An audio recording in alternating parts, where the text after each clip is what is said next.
This is the Michigan Chronicle, and now we are joined by Wayne County Executive Warren Evans for a sit-down interview to get a state of the county and a lot more. I'm digital anchor Andre Ash, and for this interview, I invite my colleague as well. Hi, everyone. My name is Sherry Kalade. I'm the staff writer with the Michigan Chronicle. And now to Wayne County Executive Warren Evans. Thank you for joining us in Studio 1452. Andre, thank you for having me. Absolutely. So let's get right down to it, and let's talk about the state of the county right now. Certainly, what is your take on where we are, and actually where we've been? Let's get a recap.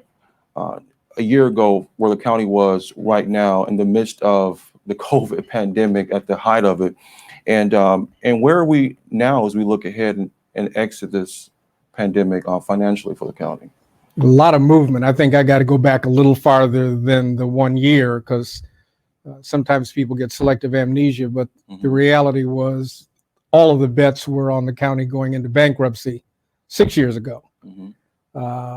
And not only did we never go into bankruptcy, but we've had 6 balanced budgets since then. Things were moving reasonably well with the economy, like it was for everybody up until about a year ago.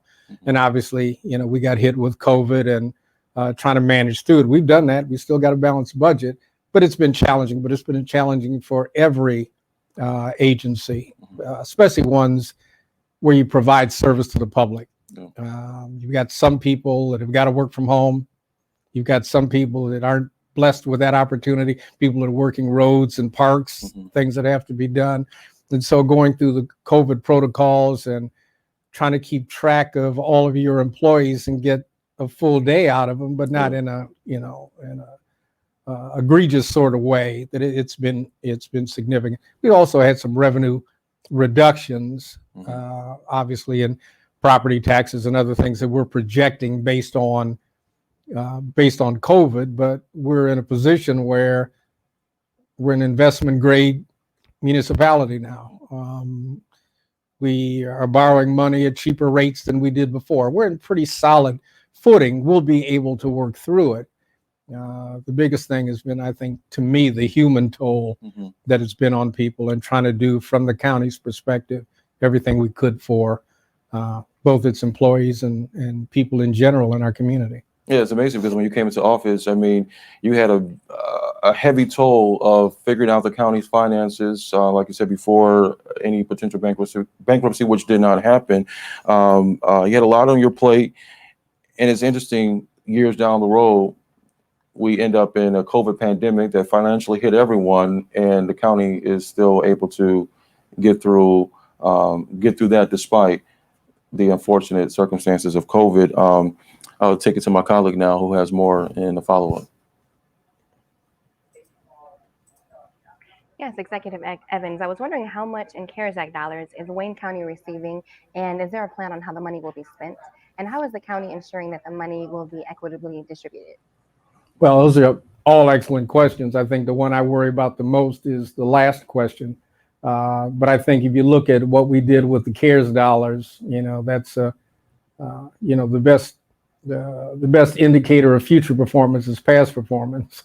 And I think we're still in the planning process, to get to the second part of your question, for a couple of reasons. One is the money doesn't have to all be spent in 1 year, and we want to make sure that our vision for the spend is a healthy vision for what's really going to help Wayne County residents down the line, not just the devastation people have felt from COVID, but what institutions do we need to bolster and move forward to try to have a more equitable county for everybody. So we're still in the planning stage, but thank goodness we weren't still teetering on bankruptcy when this hit, or we'd have had to fold the tents. And so I think good fiscal management and working for long-term assistance to businesses and people that need it the most is really what Wayne County ought to be about anyway. And so I tried to think more about what could we spend money on to bolster the economy and the people who feed the economy, and less on, what could the county do with the money. Realizing that the county should be the sum total of all of the parts and the people that are in it. Mm.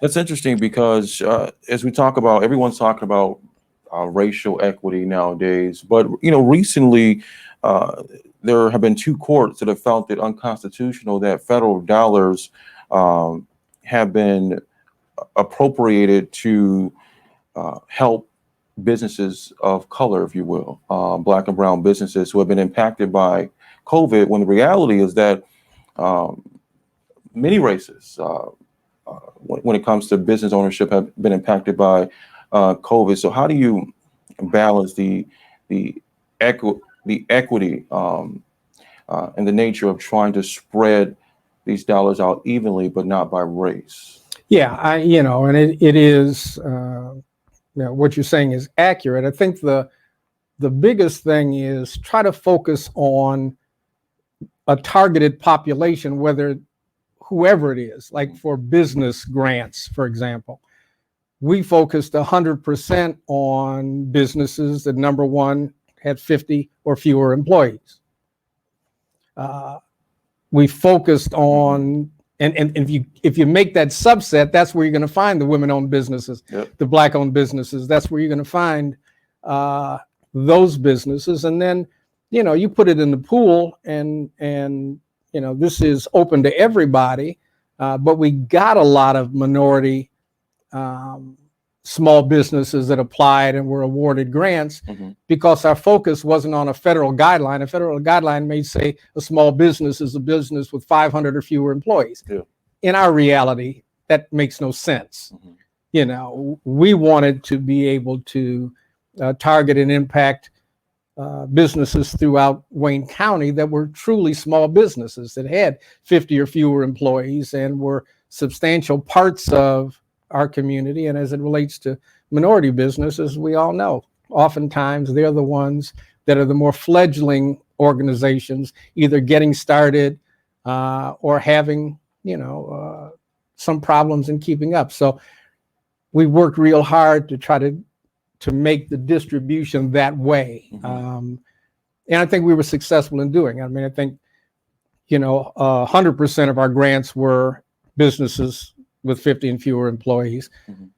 About half of those were women-owned or minority small businesses. And so both from the data that we've looked at and just me being out in the community, we've reached an awful lot of people. And I think it's helped. Hopefully it's kept the businesses going, which was the goal through the tough times. I'm sure, some went belly up like in anything else, but that doesn't mean they don't deserve the opportunity to try. And we tried to be very equitable with that. Yeah, and I think we've touched on and hit the points when it comes to supporting the county supporting businesses through COVID. So Sherry, we'll take it from here now on the COVID front related to Big Napoleon, I believe. Well, in general, regarding Wayne County's role in supporting shuttered businesses, maybe could you speak to that? I'm sorry, would you repeat that for me? Helping Wayne County, what's Wayne County's role in supporting shuttered businesses? Shuttered businesses. Yeah. Well, our goal was to start getting some money to them before they ever had to shutter. I mean, by shuttering down totally, but I mean, we have provided money to workers, for example. We targeted small businesses that were in the entertainment sector. We went looking for small businesses that were in the hospitality sector and in the fitness sector, which are, the smaller businesses that I think were more sheltered restaurants than that. We did provide debit cards for employees who we knew had been laid off or hours significantly reduced. I think we probably provided about 12 to 15,000, if I remember, debit cards to employees. $500, but $500 is still more than no dollars. And so we're always conscious and trying to reach out to those businesses to be helpful. We also did significant amounts of PPE kits to the small businesses so that wasn't an added expense for them. So the gloves and the hand sanitizers and masks We made sure we're distributed to businesses in every way we could find to try to take some of the onus off of what they were dealing with, and hopefully try to help their employees be able to kind of hang on, and hopefully the businesses hang on, because now, as you know, many of the businesses that want to get up and running now are all screaming they can't find the employees. So, I mean, you're always chasing something, but as long as you're trying to chase the right things, I think you start to get there. Yeah, that's an interesting conundrum with, the economy trying to get back, and people have been reluctant and really, not having the the ability to get back into the workforce because they're concerned about COVID, childcare, and all that stuff. So that is an interesting perspective as we try to come out of this pandemic slowly but surely. I believe Sherry has another question. Yes, regarding coming out of the pandemic, how has your healing journey been, along with Benny Napoleon's death and just maybe others you might have lost to this pandemic? I think like all of us, it's just been devastating. I don't know anybody that doesn't have a relative, a close friend, or someone else that was impacted by COVID. Not everyone died, but an awful lot did. And, I mean, I've had officers that I work with in my other life, a number of people that have been close friends that have been afflicted by COVID. And it's been a shock. I mean, it really has been a shock that it kind of crept up on us like this, and it's ran such a cyclical cycle.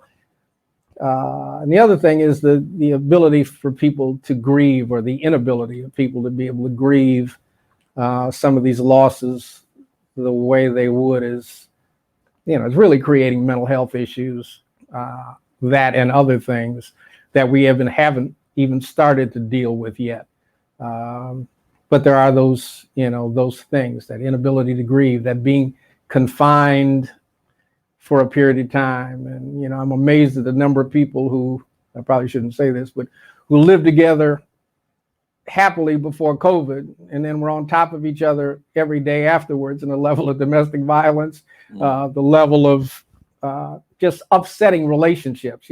Relationships, like anything else, kind of fall into a pattern. And when that pattern gets adjusted or readjusted, things are different. And so it's been amazingly terrible set of experiences for a while. But I think as a community, we've also done an amazing job of trying to respond to it in the appropriate way. So for that, I'm proud. Yeah.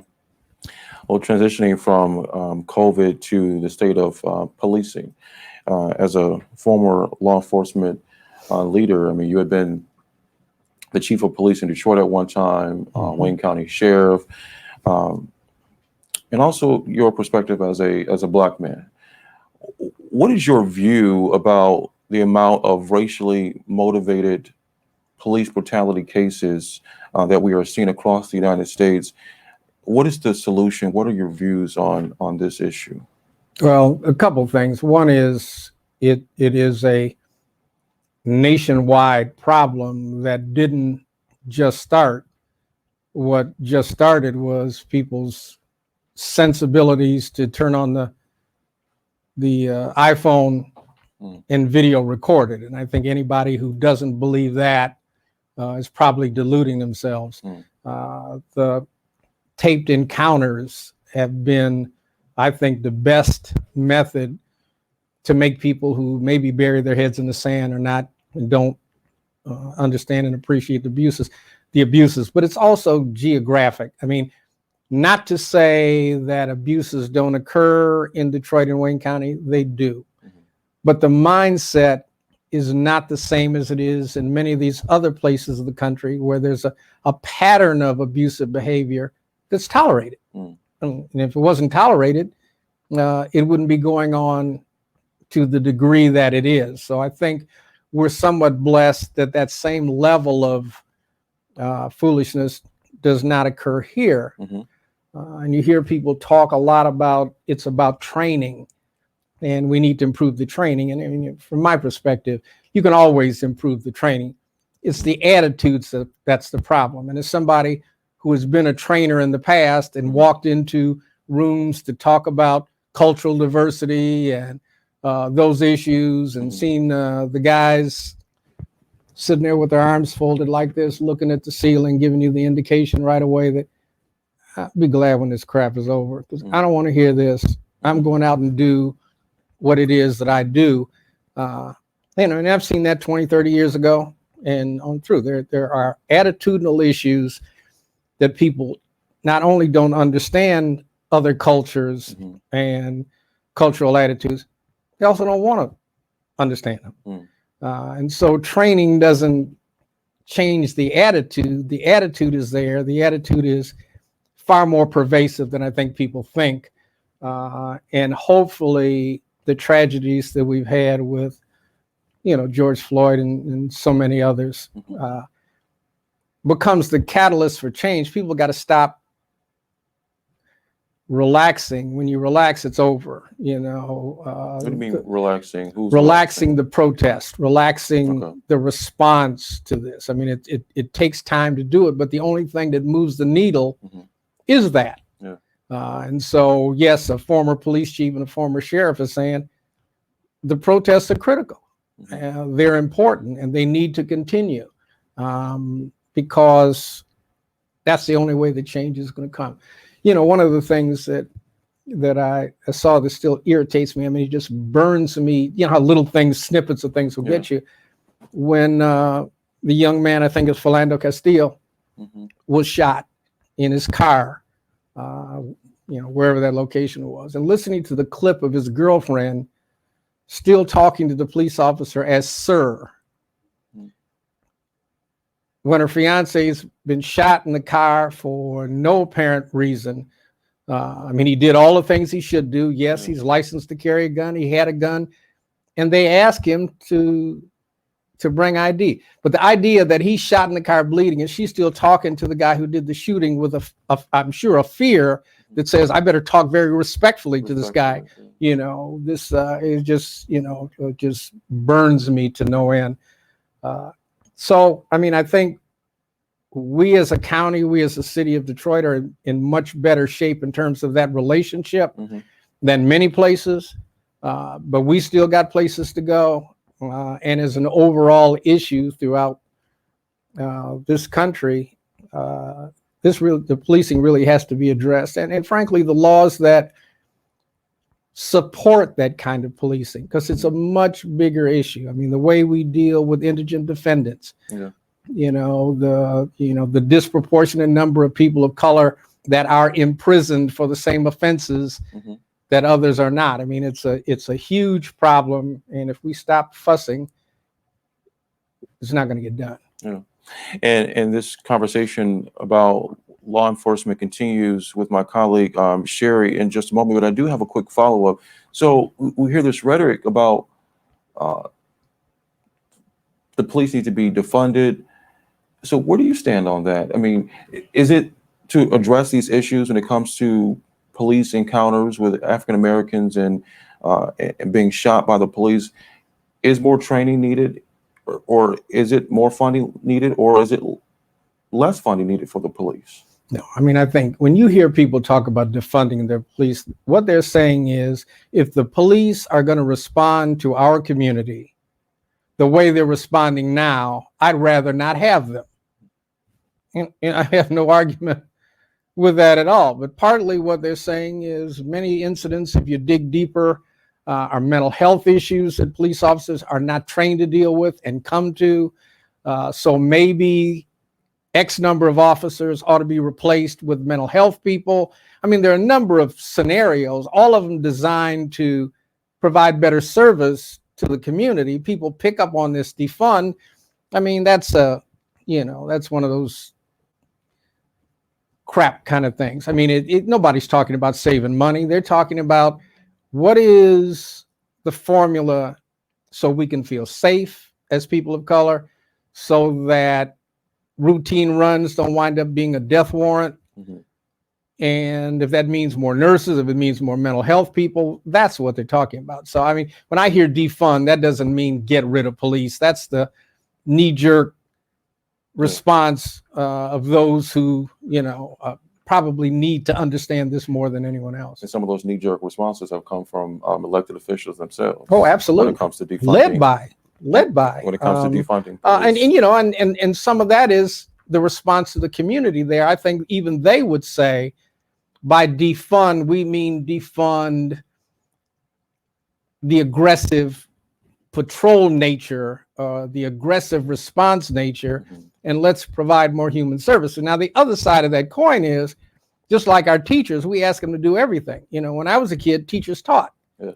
Now teachers babysit, teachers do laundry, police are asked to do a lot of things that aren't in their wheelhouse in terms of their level of training. And to that point now, teachers, the talk of teachers having guns in the classroom. Right. I mean, doing everything, right? Right. So, but you know, so you think about the police. The training component is, if the police are going to do all of these things that aren't really in the police wheelhouse, then maybe training is an issue that needs to be dealt with. But quite frankly, I go back to my earlier premise, which is you can't train someone who's not receptive to the training. If you come in with predispositions about race and class and culture, and you are, quote, be damned if I change, then you don't need to be a police officer. Yeah. You know, and there are plenty of police officers throughout this nation that don't need to be. All right. Sure. And speaking of police, we know that the former police chief, James Craig, retired recently. I was wondering, what are your thoughts on that and him running for governor possibly? And would you vote for him? Well, it's a lot of questions. I don't know if he's running. I doubt very seriously that I would support anybody in the Republican Party with the rhetoric that is so prevalent today from the Trump administration. I just think there's a philosophical gap, void there that I can't see walking over. You know, I think the former chief made his decision about what he wanted to do with his career. I've always gotten along well with him. We have a personal relationship. Don't know what he's going to do next. I mean, it's not personal enough that he tells me his insider information. And if he did, I wouldn't pass it on. But I don't know. I mean, I wish him the best, but be very hard for me to not support the Democratic ticket, especially based on the kind of how far the aisles are divided now. You know, in terms of the bigger politics, would be a very, very hard thing for me to do. Yeah. Well, a follow up to that, is there, what are some things that former Detroit Police Chief James Craig got right, if you will, in his leadership, and are some things that you question about his leadership? Having been a former police chief with my own ideas about, it's hard to critique someone else because we're all different. I mean, I think he handled the job professionally. I think he had a number significant support in the community because police chief is not an easy job. If people don't like you, they're pretty vocal, and there are people who are always going to be vocal that don't like him, don't like me, don't like whomever. But I don't think it ever rose to the level that I've seen it in some other cases. And so I think he worked at it. I can't critique someone else. I just think that generally speaking, law enforcement in this country has been about responding to calls for service. If you say that a different way, it means the police sit around waiting for people to get hurt to go solve it. When there's an issue of the homicide rate has gone up, you'll hear as much discussion about hiring more homicide detectives as you do about trying to figure out a way to lessen the homicides. I mean, I think the whole premise of law enforcement in this country is a little skewed in that I would say in the city of Detroit, there are probably 250 to 350 people who, if they were not on the streets every day, you would see such a drastic reduction in crime that you'd be amazed. and we know who they are. I mean, we know who goes into parole offices and probation offices and drop dirty because they have drugs in their system. Mhm. You know, we know people who've been convicted several times for violent outbursts and violent crimes. And when they get back to the streets, we act like we don't know who they are. Mhm. The propensity for violence from them is 10 times as high as the propensity of violence for the rest of us. But we're riding around listening to the rest of us, waiting to call for service when we ought to be using all of the services at our disposal to keep track of those who have the highest propensity for crime. That just seems like basic math to me.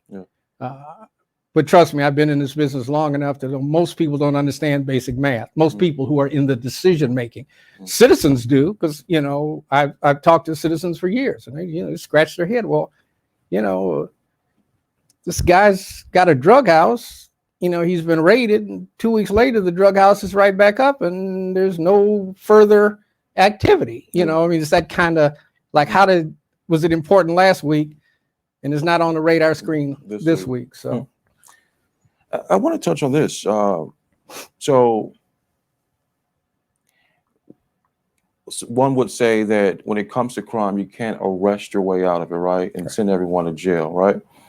Well, speaking of jail, let's talk about the Wayne County Jail, at least the new one that's currently under construction.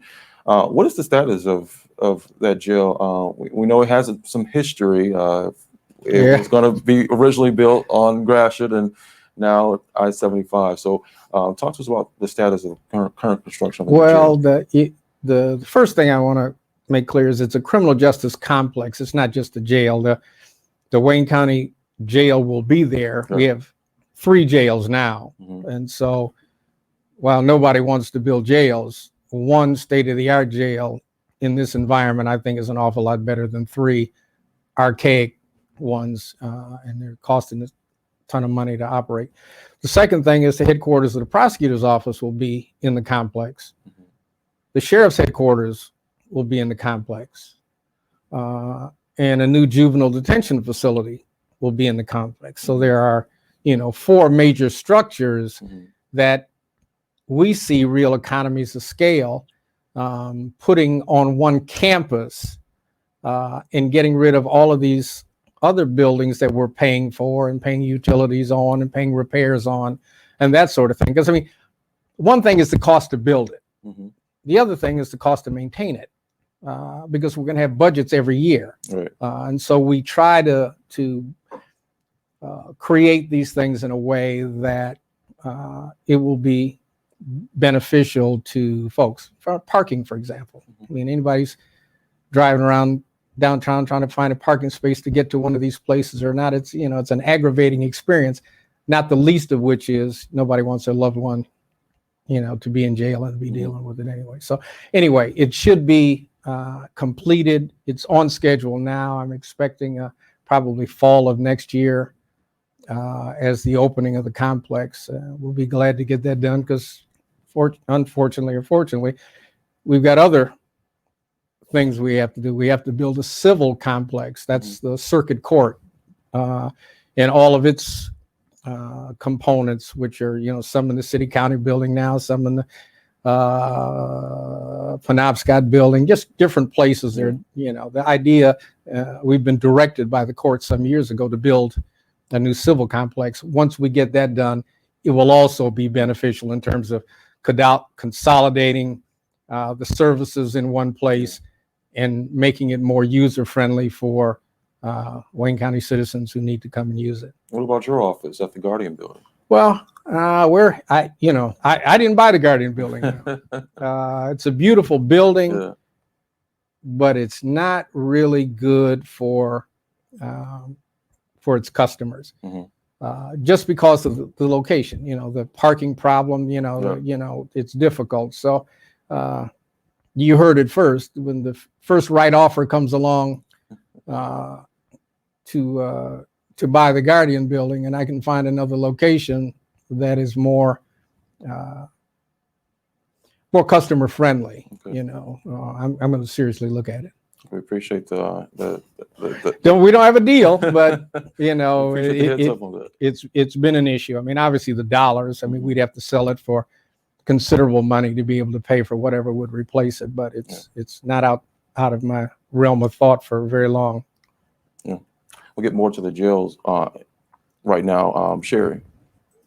The Wayne County Sheriff's Office in February announced the installation of an indoor biodefense system, and that coupled with vaccination efforts with the inmates. How has that been going as far as COVID? The vaccination efforts, I think, have gone well. I'm still not quite up to speed on the science of the bio. You say it again, so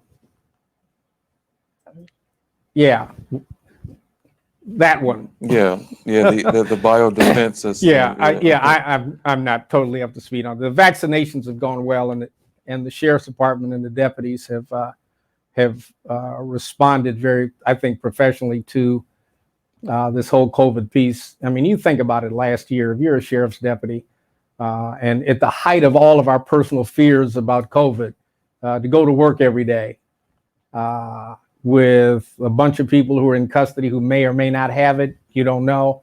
And the idea of going home at night and the possibility of transmitting that virus, that had to be extremely stressful for people. I mean, we helped with some, hazard pay, which we thought was, something that was at least deserved. Doesn't keep you from getting sick, but it does show, I think, that we understand that you have a hardship that some don't. And I think most of the officers early on were getting vaccinated regularly. Like everywhere else, the longer this went on, the more reluctance there was from people to be vaccinated. I don't really get it, but so I mean, I think, and the majority of inmates, certainly every inmate who desired to be vaccinated has been vaccinated. So I mean, I think overall, the sheriff's department has done a great job in trying to, work its way through this pandemic like the rest of us. And I think we've done what we were supposed to do to try to help that along. All right. Well, we finally we've got a couple more questions before you go. But as the county's chief executive, what accomplishments are you most proud of during your tenure? I mean, I guess number one, I'd have to say getting us out of bankruptcy or out of the scope, the crosshairs of bankruptcy, and doing it without getting us where we needed to be without bankruptcy. I mean, I laugh lots of times. Or an emergency manager. Right. Yeah. Detroit's done I think a good job of changing its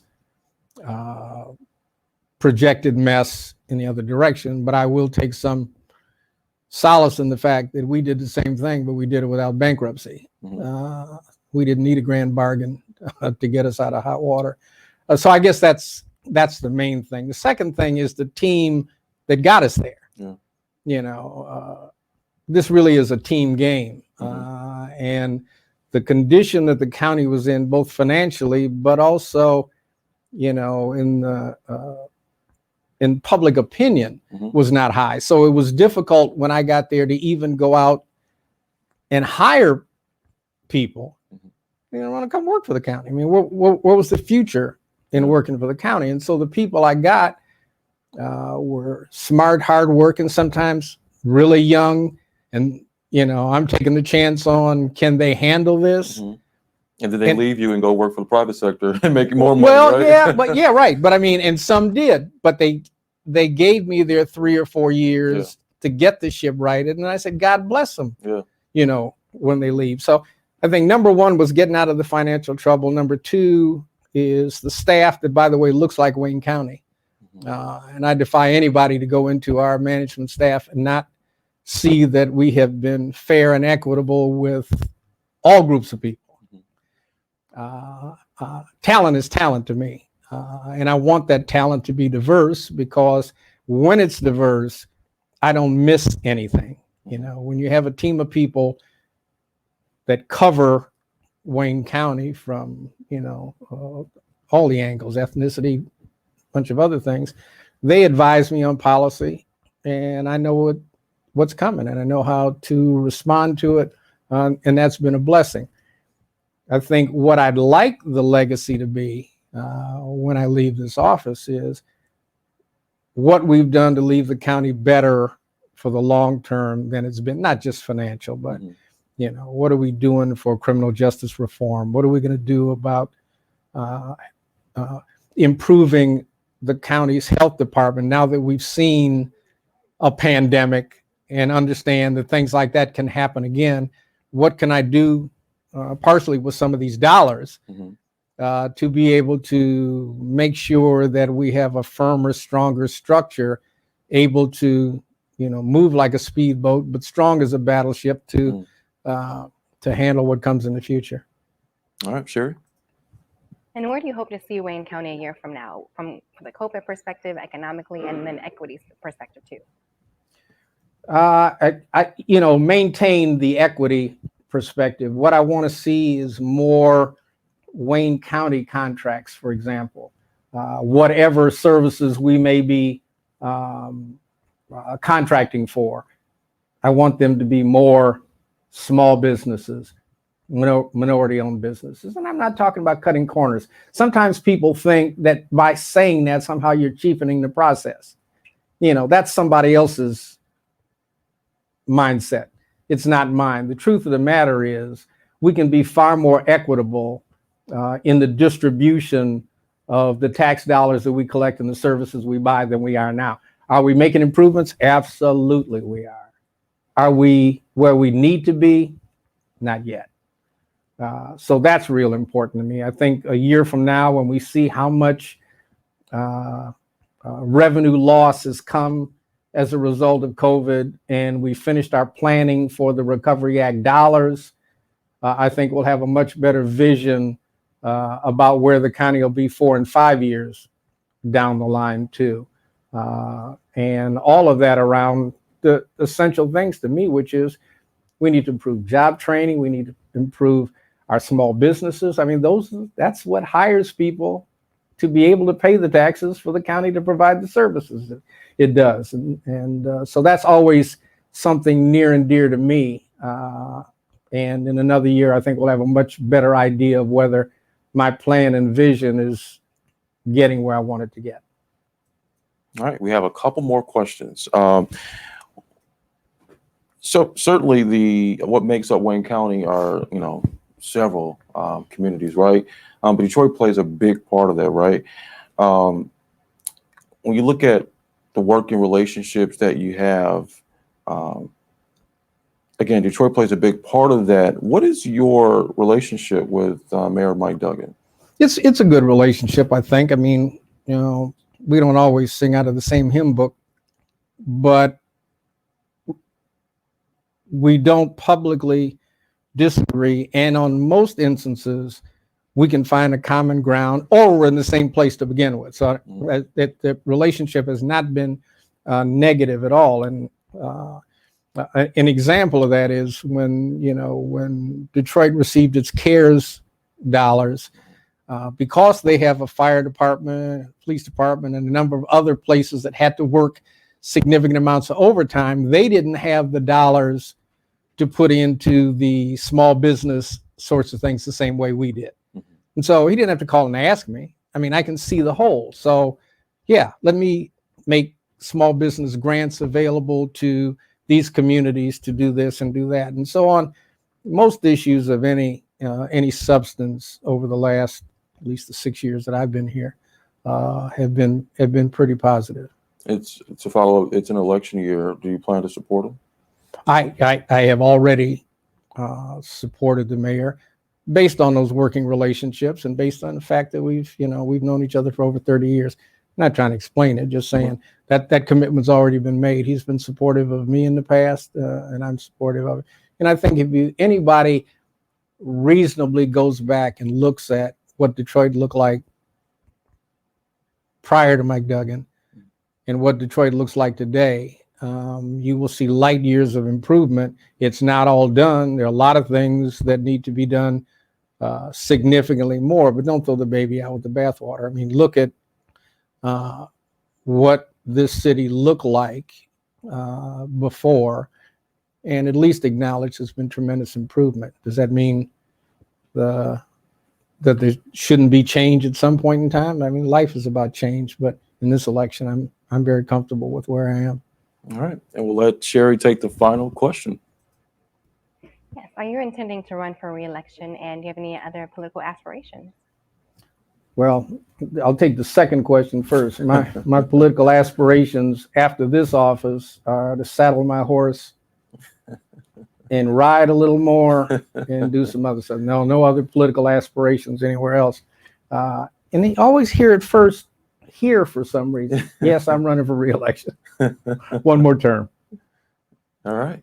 Well, there you have it. Wayne County Executive Warren Evans. It's been a pleasure having you here in Studio 1452. It's been great talking with you. Thanks. Great talking with both of you. Absolutely. Thank you so much for watching Michigan Chronicle.